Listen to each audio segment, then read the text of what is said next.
दीदी के देवर के नाम से और ससुर जी के नाम से अंकित भाई का रिक्वेस्ट है। तो गीत कैसा लगेगा कमेंट में बताइएगा। एक क्यारी में साग पात है, एक क्यारी में भाटा, नमस्ते टाटा जी। एक क्यारी में साग पात है, एक क्यारी में भाटा, नमस्ते टाटा जी। भटवा तोरन गलिया जाय के बहिनी, भटवा तोरन गलिया जाय के बहिनी, पैरों में चुभी गया कांटा, नमस्ते टाटा जी। अरे पैरों में चुभी गया कांटा, नमस्ते टाटा जी। कटवानी करन गले भैया हो अंकित रमा, कटवानी करन गले भैया हो अंकित रमा, वो नहू से जुड़ी गया नाता, नमस्ते टाटा जी। अरे वो नहू से जुड़ी गया नाता, नमस्ते टाटा जी। एक क्यारी में साग पात है, एक क्यारी में भाटा, नमस्ते टाटा जी। एक क्यारी में साग पात है, एक क्यारी में भाटा, नमस्ते टाटा जी।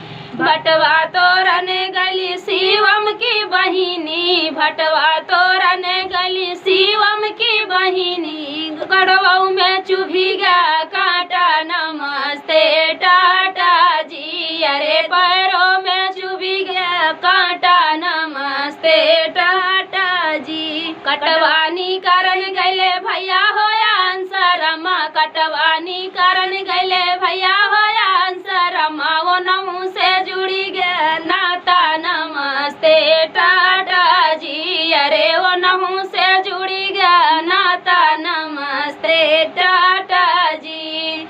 एक क्यारी में साग पात है, एक क्यारी में भाटा, नमस्ते टाटा जी। एक क्यारी में साग पात है, एक क्यारी में भाटा, नमस्ते टाटा जी। भटवा तोरन गली अंकित की बहिनी, भटवा तोरन गली अंकित की बहिनी, ओनहू से जुड़ी गया नाता, न ओनहू कैरो में चुभी गया कांटा, नमस्ते टाटा जी। अरे पैरों में चुभी गया कांटा, नमस्ते टाटा जी।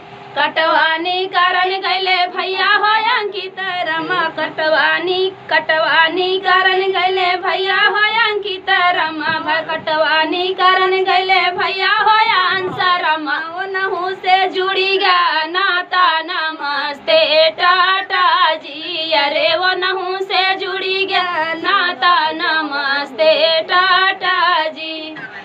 ना 7 महीना बीतल 8वां लागल, 7 महीना बीतल 8वां लागल, 9 के लागल छुआता, नमस्ते टाटा।